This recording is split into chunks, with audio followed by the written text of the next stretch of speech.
CM Siddaramaiah ಸದ್ಯ OBC ಸಲಹಾ ಮಂಡಳಿ ಎಐಸಿಸಿ ಮಾಡಿರುವಂತ ಒಬಿಸಿ ಸಲಹಾ ಮಂಡಳಿಯ ಸದಸ್ಯರಾಗಿದ್ದಾರೆ.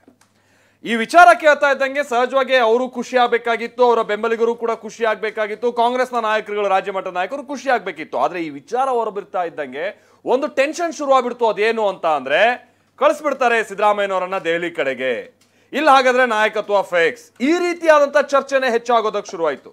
ಯಾವ ಮಟ್ಟಿಗೆ ಅಂತ ಅಂದ್ರೆ ಬಿಜೆಪಿ ನಾಯಕರುಗಳು ಕೆಲವರು ಇಲ್ಲಿ ತನಕ ನೋಡಿ ಬದಲಾಗ್ತಾರೆ ಅಂತ ಇದ್ದವರು ನೋಡಿ ಬದಲಾಗೇ ಬಿಟ್ರು ಅನ್ನೋಷ್ಟ್ರ ಮಟ್ಟಿಗೆ ಹೇಳೋಕೆ ಶುರು ಮಾಡಿದ್ರು. ನಾವು ಹೇಳ್ತಾ ಇದ್ದಂತ ಭವಿಷ್ಯ ಸತ್ಯ ಆಗ್ಬಿಡ್ತು ಅಂತ ತಂಬೆನ ತಾವೇ ತಡ್ಕೊಳ್ಳೋಕ್ಕೂ ಶುರುವಾಯಿತು. ಆದ್ರೆ ಅದಾದ ನಂತರದಲ್ಲಿ ಯಾವಾಗ ಈ ರೀತಿಯಾದಂತ ಪುಕಾರ ಹಬ್ಬೋಕ್ ಶುರು ಆಯ್ತೋ ಕೊನೆಗೆ ಮುಖ್ಯಮಂತ್ರಿಗಳ ಕಚೇರಿಯಿಂದ ಒಂದು ಸ್ಪಷ್ಟನೆ ಕೂಡ ಬಂತು. ಹಾಗಾದ್ರೆ ಹೌದಾ, ಸಿದ್ದರಾಮಯ್ಯನವರನ್ನ ದೆಹಲಿ ಕಳಿಸೋ ಪ್ರಯತ್ನದ ಮೊದಲ ಭಾಗನ ಇದು, ಅಥವಾ ಒಬಿಸಿ ಸಲಹಾ ಮಂಡಳಿ ರಾಜ್ಯದಲ್ಲಿ ಒಂದು ಸಭೆ ನಡೆಸ್ತಾ ಇರುವಂತ ಕಾರಣಕ್ಕಾಗಿ ಜಸ್ಟ್ ಆತಿಥ್ಯ ಕೊಡ್ತಾ ಇರೋರಲ್ಲಿ ಮಾತ್ರ ಸಿದ್ದರಾಮಯ್ಯನವರು ಇರೋದ? ಬನ್ನಿ ಅದಕ್ಕೆ ಸಂಬಂಧಪಟ್ಟ ಹಾಗೆ ರಿಪೋರ್ಟ್ ನೋಡ್ಕೊಂಬೋಣ.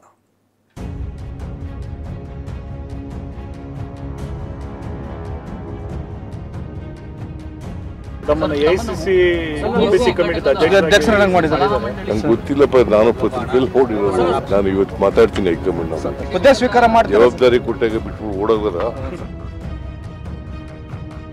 ಸಿದ್ದರಾಮಯ್ಯವರ ರಾಜೀನಾಮೆಯನ್ನು ಪಡೆದುಕೊಂಡು ದೆಹಲಿಗೆ ಟ್ರಾನ್ಸ್ಫರ್ ಮಾಡೋದಕ್ಕೆ ಆದೇಶವನ್ನು ಕೂಡ ದೆಹಲಿ ಕುರಿತು ಮಾಡಿದ್ದಾರೆ. ಬದಲಾವಣೆ ಗ್ಯಾರಂಟಿ, ಸಿದ್ದರಾಮಯ್ಯ ಅತಂತ್ರ.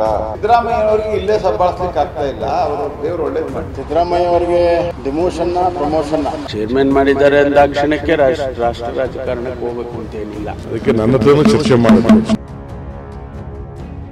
ರಾಜ್ಯ ಕಾಂಗ್ರೆಸ್ನ ಆಂತರಿಕ ಗೊಂದಲಗಳು ಹೇಗಾಗಿವೆ ಅಂದ್ರೆ ರೆಂಬೆ ಮುರಿಯುವುದಕ್ಕೂ ಕಾಗೆ ಕೂರೋದಕ್ಕೂ ಒಂದಕ್ಕೊಂದು ಸಂಬಂಧ ಎಂಬಂತಾಗಿದೆ.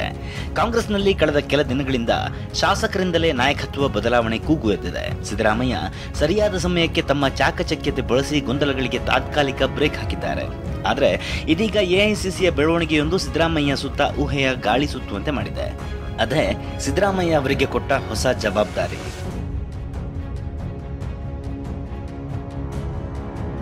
ರಾಷ್ಟ್ರೀಯ ಕಾಂಗ್ರೆಸ್ನಿಂದ ಸಿದ್ದರಾಮಯ್ಯಗೆ ಮಹತ್ವದ ಜವಾಬ್ದಾರಿ. ಭಾರಿ ಚರ್ಚೆಗೆ ಗ್ರಾಸವಾಯಿತು ಸಿದ್ದು ಸಲಹಾ ಮಂಡಳಿ ಹುದ್ದೆ. ಹೌದು, ಎಐಸಿಸಿ ನಾಯಕರು ಹಿಂದುಳಿದ ವರ್ಗಗಳ ರಾಷ್ಟ್ರೀಯ ಸಲಹಾ ಮಂಡಳಿಯನ್ನ ಅಸ್ತಿತ್ವಕ್ಕೆ ತಂದಿದ್ದಾರೆ. ಒಟ್ಟು 24 ಮಂದಿಯ ರಾಷ್ಟ್ರೀಯ ಸಲಹಾ ಮಂಡಳಿಯನ್ನ ಮುಂಚೂಣಿಗೆ ತಂದಿದ್ದಾರೆ. ಇದರಲ್ಲಿ ಸಿಎಂ ಸಿದ್ದರಾಮಯ್ಯ ಕೂಡ ಒಬ್ಬರು. ಇನ್ನು ಜುಲೈ 15ರಂದು ಬೆಂಗಳೂರಿನಲ್ಲಿ ಒಬಿಸಿ ವರ್ಗದ ಮೊದಲ ಮೀಟಿಂಗ್ ನಡೆಯಲಿದ್ದು ಸಿಎಂ ಆತಿಥ್ಯ ವಹಿಸಲಿದ್ದಾರೆ. ನಂಗೆ ಗೊತ್ತಿಲ್ಲಪ್ಪ, ನಾನು ಪತ್ರಿಕೆಯಲ್ಲಿ ನೋಡಿರೋದು. ನನಗೆ ಗೊತ್ತಿಲ್ಲ, ನೀವು ಬರ್ದಿದ್ದೀರಿ. ನಾನು ಇವತ್ತು ಮಾತಾಡ್ತೀನಿ ಹೈಕಮಾಂಡ್ ಹುದ್ದೆ ಸ್ವೀಕಾರ ಮಾಡಿ ಜವಾಬ್ದಾರಿ ಕೊಟ್ಟಾಗ ಬಿಟ್ಟು ಓಡೋದ್ರ. ರಾಷ್ಟ್ರ ರಾಜಕಾರಣಕ್ಕೆ ಹೋಗಲ್ಲ ಅಂತ ಇದ್ರಿ, ಈಗ ಹೈಕಮಾಂಡ್ ರಾಜಕಾರಣ ಅಲ್ಲ ಇದು. ಏನಂತ ಪೋಸ್ಟ್ ಕೊಟ್ಟಿದ್ರೆ ಗೊತ್ತಿಲ್ಲ ನನಗೆ, ಯಾಕಂದ್ರೆ ಒಂದೊಂದು ಪತ್ರಿಕೆಯಲ್ಲಿ ಒಂದೊಂದು ತರ ಇದೆ. ನೋಡ್ತೀನಿ, ಹೇಳಿ ಮಾತಾಡ್ತೀನಿ. ಒಬಿಸಿ ಸಲಹಾ ಮಂಡಳಿ ಅಸ್ತಿತ್ವಕ್ಕೆ ತಂದ ಎಐಸಿಸಿಯ ಈ ನಿರ್ಧಾರದ ಹಿಂದಿದೆ ಕಾಂಗ್ರೆಸ್ ಮಾಸ್ಟರ್ ಪ್ಲಾನ್. ಅದೇನಂದ್ರೆ ಕಾಂಗ್ರೆಸ್ ಹಿಂದುಳಿದ ವರ್ಗದ ಬಹುದೊಡ್ಡ ಮತ ಬ್ಯಾಂಕ್ ಗಟ್ಟಿ ಮಾಡುವ ಪ್ಲಾನ್ ಇಟ್ಕೊಂಡಿದೆ. ಕಳೆದ ಹಲವಾರು ಸಭೆಗಳಲ್ಲಿ ಒಬಿಸಿ ವರ್ಗವನ್ನ ಭದ್ರಗೊಳಿಸುವ ಬಗ್ಗೆ ರಾಹುಲ್ ಗಾಂಧಿ ಮಾತನಾಡಿದ್ರು. ದೇಶದ ಒಟ್ಟು ಜನಸಂಖ್ಯೆಯ ಅರ್ಧದಷ್ಟು ಭಾಗ ಹಿಂದುಳಿದ ವರ್ಗ ಸೇರಿದೆ. ಹಿಂದುಳಿದ ವರ್ಗಕ್ಕೆ ಹೆಚ್ಚಿನ ನಾಯಕತ್ವ ನೀಡುವ ಬಗ್ಗೆ ಆಲೋಚನೆ ಮಾಡಿರುವ ರಾಹುಲ್ ಗಾಂಧಿ ಕಳೆದ 2 ಸಿಡಬ್ಲ್ಯೂಸಿ ಸಭೆಗಳಲ್ಲಿ ಈ ಬಗ್ಗೆ ಪ್ರತಿಪಾದಿಸಿದ್ರು. ಇದರ ಮುಂದುವರಿದ ಭಾಗವಾಗಿ ಅಸ್ತಿತ್ವಕ್ಕೆ ಬಂದಿರುವ ಒಬಿಸಿ ಸಲಹಾ ಮಂಡಳಿ ಮೂಲಕ ದೇಶದ ಅರ್ಧದಷ್ಟು ಸಂಖ್ಯೆಯ ವರ್ಗವನ್ನ ಕಾಂಗ್ರೆಸ್ ಹಿಡಿದಿಟ್ಟುಕೊಳ್ಳುವ ಪ್ಲಾನ್ ಮಾಡಿದೆ. ಹಿಂದುಳಿದ ವರ್ಗಗಳ ಸಂಘಟನೆಯಲ್ಲಿ 2-3 ದಶಕಗಳ ಅಪಾರ ಅನುಭವ ಹೊಂದಿರುವ ಮುಂಚೂಣಿ ನಾಯಕ ಸಿದ್ದರಾಮಯ್ಯ.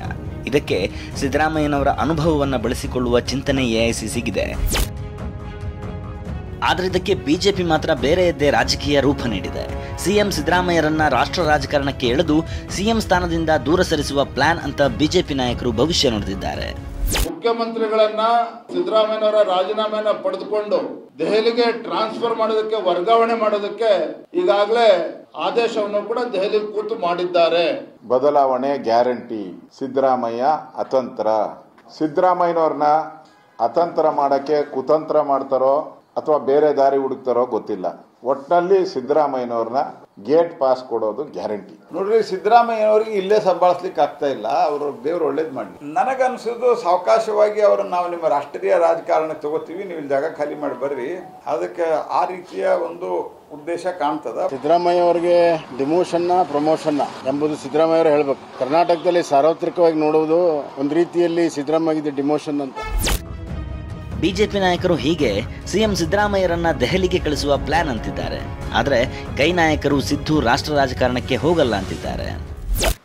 ಚೇರ್ಮನ್ ಮಾಡಿದ್ದಾರೆ ಅಂದಾಕ್ಷಣಕ್ಕೆ ರಾಷ್ಟ್ರ ರಾಜಕಾರಣಕ್ಕೆ ಹೋಗಬೇಕು ಅಂತ ಏನಿಲ್ಲ. ಅವರು ಅನುಭವ ಇದೆ. ಹಿಂದುಳಿದ ಸಮುದಾಯಗಳ ಕ್ಷೇಮಾಭಿವೃದ್ಧಿಗೆ ಅವರು ಮೊದಲಿಂದನೂ ಕೂಡ ಕೆಲಸ ಮಾಡ್ಕೊಂಡು ಬಂದಿದ್ದಾರೆ. ಅದಕ್ಕೆ ನನ್ನ ಹತ್ರನೂ ಚರ್ಚೆ ಮಾಡಿದ್ರು ಸ್ಟಾರ್ಟಿಂಗ್ ಅದೇ. ನಾನೇ ಕಾಂಗ್ರೆಸ್ ಕಚೇರಿ ಮಾಡಿ ಅಂತ ಅಂದ್ಬಿಟ್ಟು ನಾನೇ ಕರ್ನಾಟಕದಲ್ಲಿ ಮಾಡಿ ಅಂತ. ನಾವು ನಮ್ಮ ಸರ್ಕಾರದಿಂದ ಒಂದು 40 ಜನ ಲೀಡರ್ಸ್ ಬರ್ತಾರೆ. Former chief ministers, union ministers, farmer ಕೆಲವು ಎಂಪಿಗಳು, OBC ಲೀಡರ್ಸ್ ಎಲ್ಲ ಬರ್ತಾರೆ. ರಾಷ್ಟ್ರೀಯ ಸಲಹಾ ಮಂಡಳಿ ರಾಜ್ಯ ರಾಜಕಾರಣದಲ್ಲಿ ಹೊಸದೊಂದು ಚರ್ಚೆ ಹುಟ್ಟುಹಾಕಿದೆ. ಸಿಎಂ ಮಂಡಳಿ ಸದಸ್ಯರು ಆಗಿದ್ದಕ್ಕೆ ಬಿಜೆಪಿ ದೆಹಲಿಯತ್ತ ಬೊಟ್ಟು ಮಾಡ್ತಿರೋದು ಕುತೂಹಲ ಕೆರಳಿಸಿದೆ. ಪ್ರಸನ್ನ ಗಾಂವ್ಕರ್, TV9 ಬೆಂಗಳೂರು.